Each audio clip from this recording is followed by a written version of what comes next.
Good morning friends, YouTube channel में आपका हार्दिक स्वागत है। और इसके क्रम में हमने आपको बताया था कि भोज्य पदार्थ, और भोज्य पदार्थ में होते हैं विटामिन्स, होते हैं कार्बोहाइड्रेट होते हैं, वसा होती है, लिपिड होता है, प्रोटीन होता है, खनिज तत्व होता है और जल होता है। तो उसी के क्रम में जो कार्बोहाइड्रेट होता है दूसरा भोज्य पदार्थ होता है। और कार्बोहाइड्रेट के संदर्भ में बताए थे कि यह शरीर को तुरंत ऊर्जा देने वाला भोज्य पदार्थ होता है। यह कार्बोहाइड्रेट जो होता है कार्बन सी हाइड्रोजन एच व ऑक्सीजन O के मिलने से बनता है। और इसमें एक निश्चित अनुपात होता है, कार्बन हाइड्रोजन का एक निश्चित अनुपात होता है। ध्यान दीजिएगा, कार्बन और हाइड्रोजन, कार्बन 1, हाइड्रोजन 2 और ऑक्सीजन 1। और इसीलिए इस कार्बोहाइड्रेट को जो सामान्य फार्मूला लिखते हैं C6H12O6 ऐसे लिखते हैं कार्बोहाइड्रेट। यह जो होता है ग्लूकोज होता है। तो यह जो कार्बोहाइड्रेट होता है, सबसे पहले ध्यान दीजिए कि ऐसी यौगिक जो कार्बन, हाइड्रोजन और ऑक्सीजन से मिलकर बने होते हैं उसे कार्बोहाइड्रेट कहते हैं। और इस कार्बोहाइड्रेट के प्राकृतिक स्रोत इस प्रकृति में बताए थे कि यह सबसे शरीर को तुरंत ऊर्जा देने वाला भोज्य पदार्थ होता है। कैसे होता है इसको आगे बताएंगे। तो इसी के बाद से आता है कार्बोहाइड्रेट के प्राकृतिक स्रोत। इसी के बाद से आता है कार्बोहाइड्रेट के प्राकृतिक स्रोत। हाइड्रेट के प्राकृतिक स्रोत। तो ध्यान दीजिए, इसको इंग्लिश में नेचुरल सोर्सेज ऑफ कार्बोहाइड्रेट कहते हैं। Natural sources of carbohydrate. तो इस प्रकृति में कार्बोहाइड्रेट के मुख्यतः दो स्रोत होते हैं। एक इसको इंग्लिश में नेचुरल सोर्सेज ऑफ कार्बोहाइड्रेट। इस प्रकृति में कार्बोहाइड्रेट के मुख्यतः दो स्रोत माने जाते हैं। नंबर 1, ध्यान दीजिएगा, इस प्रकृति में कार्बोहाइड्रेट के जो मुख्य स्रोत होते हैं सभी हरे पादप। ध्यान दीजिएगा, सभी हरे पादप व नीले हरे शैवाल, इसी को ब्लू ग्रीन एल्गी कहते हैं। ब्लू ग्रीन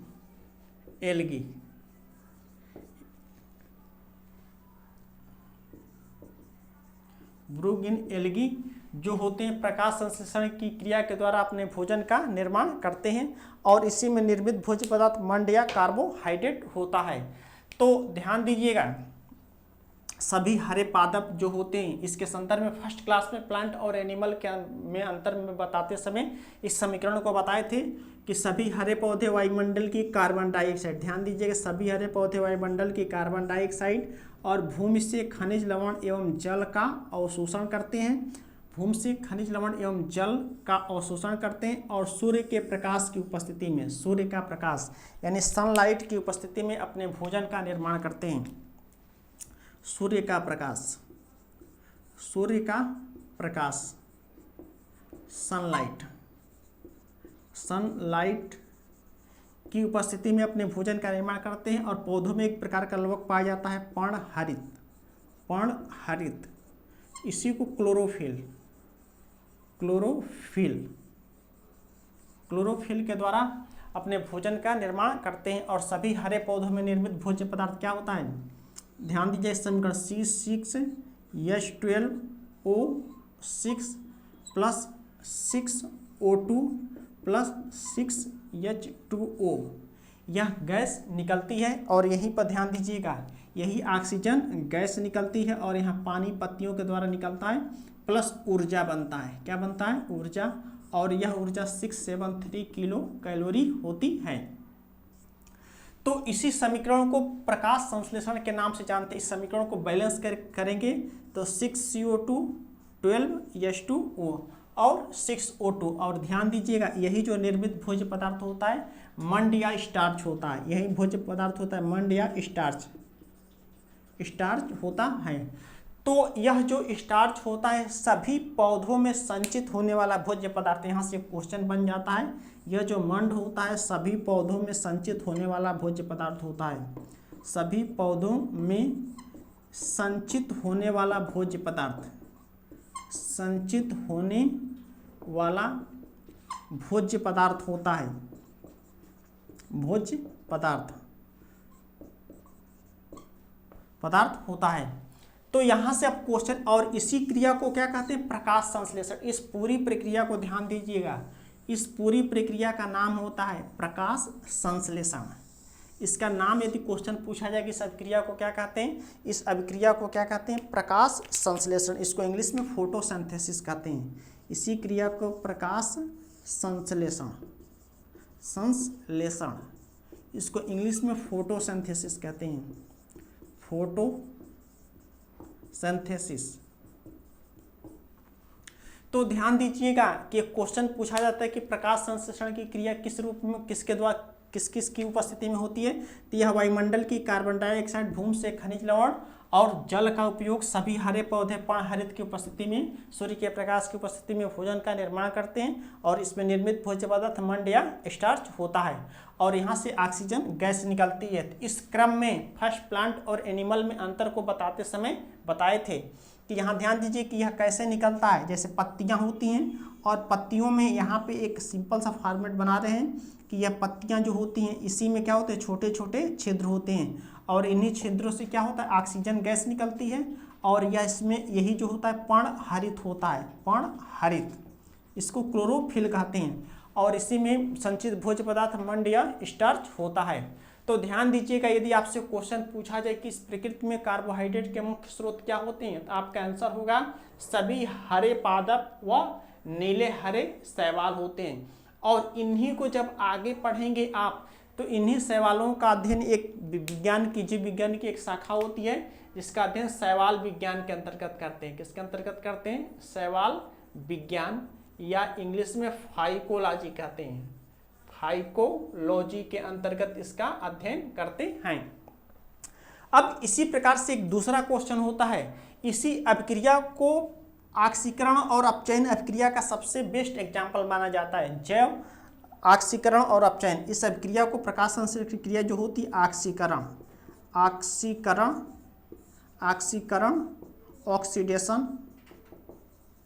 ऑक्सीडेशन व अपचयन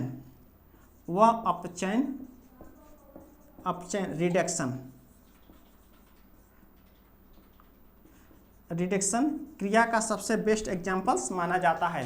तो यह दो चीज़ें होती हैं। तो कार्बोहाइड्रेट के स्रोत आप बता रहे हैं।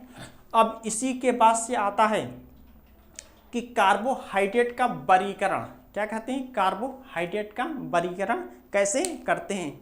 तो इसमें ध्यान दीजिएगा इसका उपयोग कैसे होता है। तो इसी के बाद से हेडिंग डाल लीजिएगा कार्बोहाइड्रेट का वर्गीकरण, क्लासिफिकेशन ऑफ कार्बोहाइड्रेट।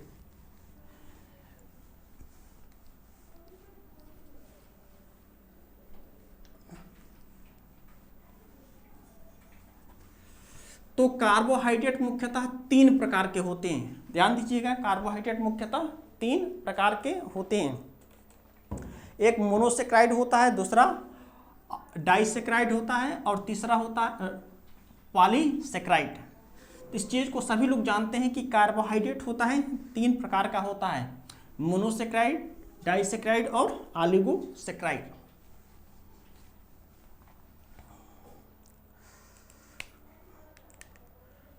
कार्बोहाइड्रेट का वर्गीकरण,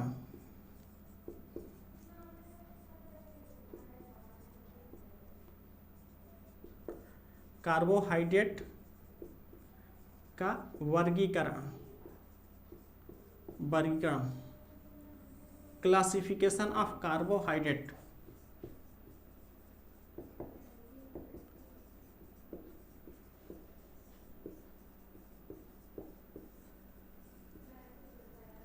हाइड्रेट, यहाँ देखिए कार्बोहाइड्रेट को मुख्यतः 3 भागों में बांटा गया है। इन तीनों के लक्षण क्या होते हैं, एग्जाम्पल्स क्या होते हैं, इसके बारे में बताएंगे।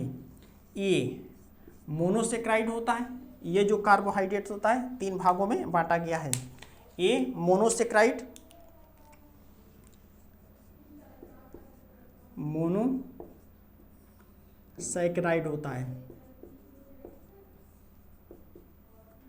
सैकेराइड।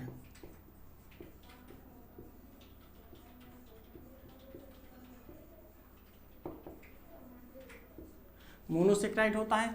और दूसरा जो होता है बी ऑलिगोसैकेराइड, बी ऑलिगोसैकेराइड, यहाँ इसे कभी कभी डाइसैकेराइड भी कहते हैं,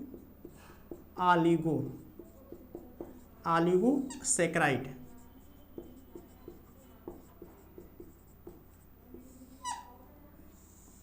ऑलिगोसैकेराइड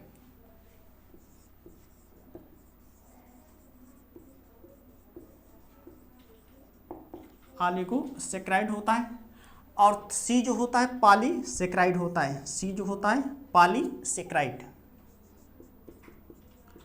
पॉलीसैकेराइड होता है, सैकेराइड।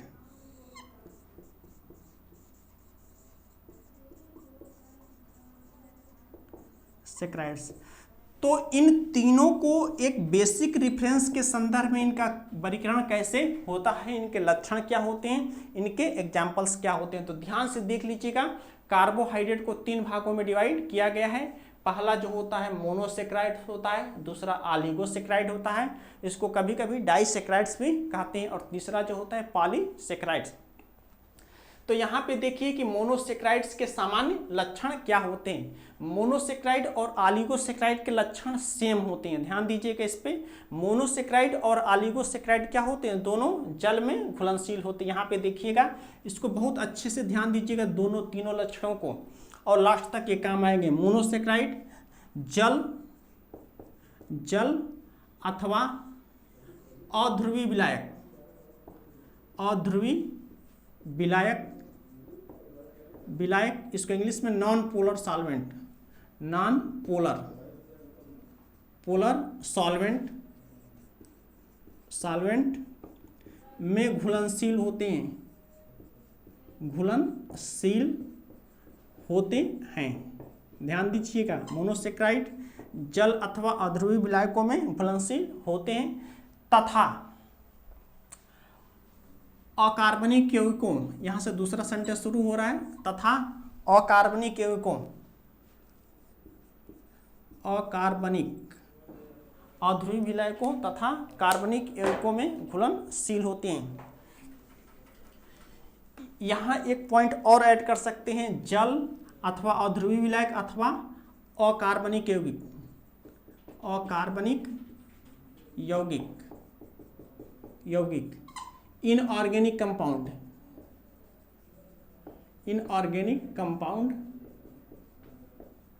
इसको ऐड करके पढ़ेंगे, में क्या होते हैं, घुलनशील होते हैं, तथा कार्बनिक यौगिकों, तथा कार्बनिक यौगिकों ऑर्गेनिक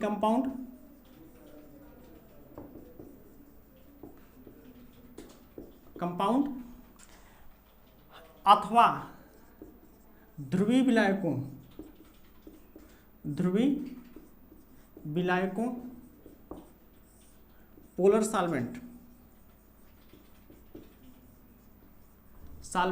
में अघुलनशील होते हैं, अघुलनशील नॉन सॉल्युबल होते हैं, अघुलनशील होते हैं। तो ध्यान दीजिएगा, जो लक्षण मोनोसैकेराइड्स का होता है वही लक्षण डाइसैकेराइड्स का होता है, इसलिए दोनों के सेम लक्षण होते हैं। ध्यान दीजिए, मोनोसैकेराइड्स और डाइसैकेराइड दोनों के लक्षण क्या होते हैं, सेम होते हैं। और इसी के बाद से इसी का उल्टा होता है, और इसके एग्जाम्पल्स यहीं बता दे रहे हैं। इसके एग्जाम्पल्स मोनोसैकेराइड्स के एग्जाम्पल्स होते हैं, ध्यान दीजिएगा, एग्जाम्पल्स होते हैं, ग्लूकोज होता है, और ग्लूकोज सबसे फेमस क्या होती है, हेक्सोस होता है, और इसी को पेंटोज शुगर भी कहते हैं, पेंटोज शुगर। और इसी के बाद से ऑलिगोसैकेराइड के दोनों के लक्षण होते हैं, और ऑलिगोसैकेराइड दोनों के सेम लक्षण होते हैं, भी जल में घुलनशील होता है तथा कार्बनिक यौगिक। अब एक पॉइंट आता है कि अकार्बनिक यौगिक किसे कहते हैं। अकार्बनिक यौगिक मतलब ऐसे यौगिक जो कार्बन और हाइड्रोजन से मिलकर बने होते हैं। और इसी प्रकार से ऑलिगोसैकेराइड्स को एग्जाम्पल्स हो जाएगा, इसका जो एग्जाम्पल्स हो जाएगा माल्टोस हो जाएगा,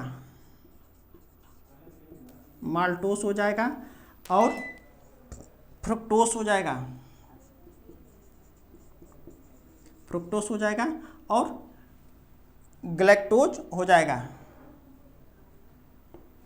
गैलेक्टोज।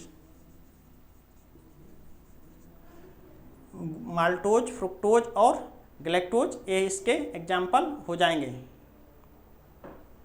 सॉरी लैक्टेज होता है इसमें, इसके एग्जाम्पल्स होते हैं लैक्टेज, लैक्टेज। और इसका एग्जाम्पल्स होता है गैलेक्टोज, GLACTASE, गैलेक्टेज एग्जाम्पल्स हो जाएंगे। और पॉलीसैकेराइड्स के एग्जाम्पल देख लीजिएगा। पॉलीसैकेराइड्स के जो मुख्य गुण होते हैं इसी का उल्टा कर दीजिएगा। पॉलीसैकेराइड होते हैं जल, जल अथवा अध्रुवीय विलायकों, अध्रुवीय विलायकों, विलायकों non polar solvent, polar solvent, solvent में अघुलनशील, यहीं पर अंतर होता है, अघुलनशील होते हैं, अघुलनशील होते हैं, होते हैं। इस चीज को ध्यान दीजिए, ऊपर उल्टा हो गया है। और इसी के बाद से होते हैं तथा कार्बनिक यौगिकों, कार्बनिक यौगिकों, यौगिकों ऑर्गेनिक कंपाउंड, ऑर्गेनिक कंपाउंड अथवा ध्रुवीय विलायकों, ध्रुवीय विलायकों में घुलनशील होते हैं, विलायकों पोलर सॉल्वेंट, सॉल्वेंट में घुलनशील होते हैं, में घुलनशील होते हैं, शील होते हैं। तो इस प्रकार से इन दोनों के सभी प्रकार के कार्बोहाइड्रेट के लक्षण हो जाते हैं। पॉलीसैकेराइड्स के एग्जाम्पल हो जाएंगे, ध्यान दीजिएगा। सेलुलोस हो जाता है, पॉलीसैकेराइड के एग्जाम्पल होते हैं सेलुलोस, सेलुलोस होते हैं। और इसी के बाद से मंड होता है, सेलुलोस,